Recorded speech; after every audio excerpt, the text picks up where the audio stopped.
Il y a des histoires d'amour qui font rêver. Celles qu'on montre, celles qu'on raconte aux autres. Et puis il y a celles dont on ne parle jamais. Celles où tu aimes, mais où tu souffres.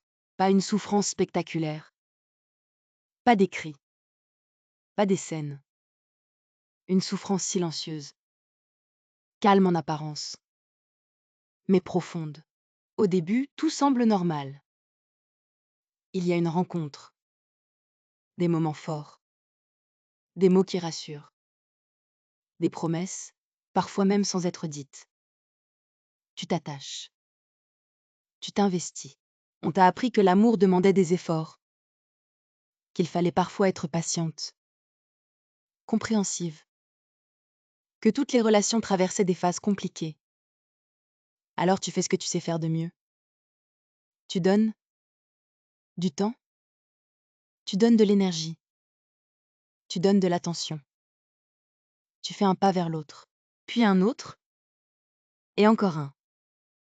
Au début, tu n'y vois rien d'anormal. Puis quelque chose change.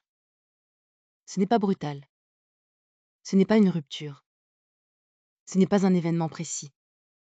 C'est un sentiment. Tu es avec quelqu'un, mais tu te sens seul. Tu parles, mais tu n'es pas vraiment entendu.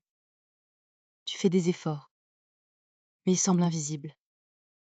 Tu attends un message, un geste, une preuve. Et tu demandes si tu en demandes trop, ou si au contraire tu t'effaces trop. Alors tu ajustes encore. Tu comprends encore. Tu pardonnes encore. Tu fais taire ce malaise en toi.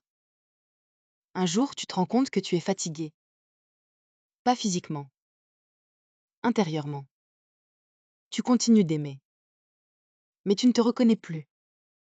Tu doutes de toi, de tes besoins, de ce que tu ressens. Tu demandes pourquoi tu te sens coupable. Quand tu demandes simplement un peu plus de présence, un peu plus de considération, un peu plus de respect.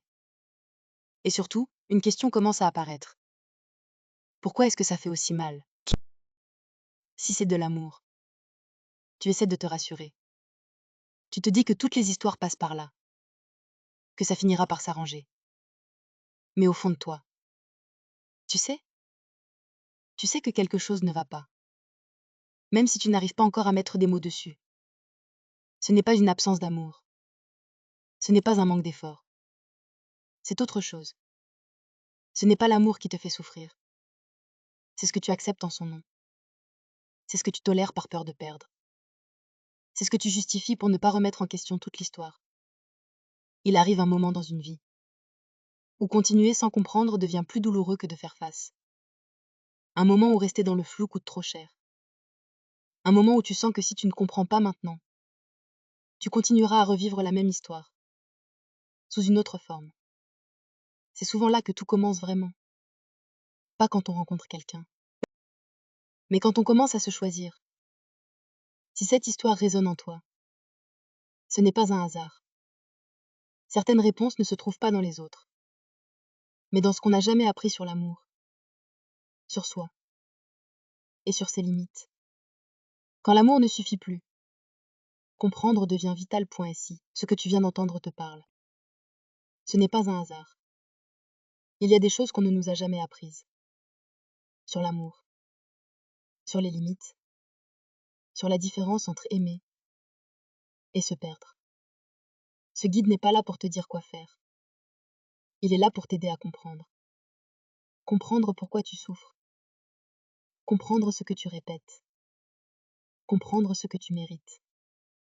Il s'appelle Quand l'amour ne suffit plus. Tu le trouveras dans la description. Quand l'amour ne suffit plus.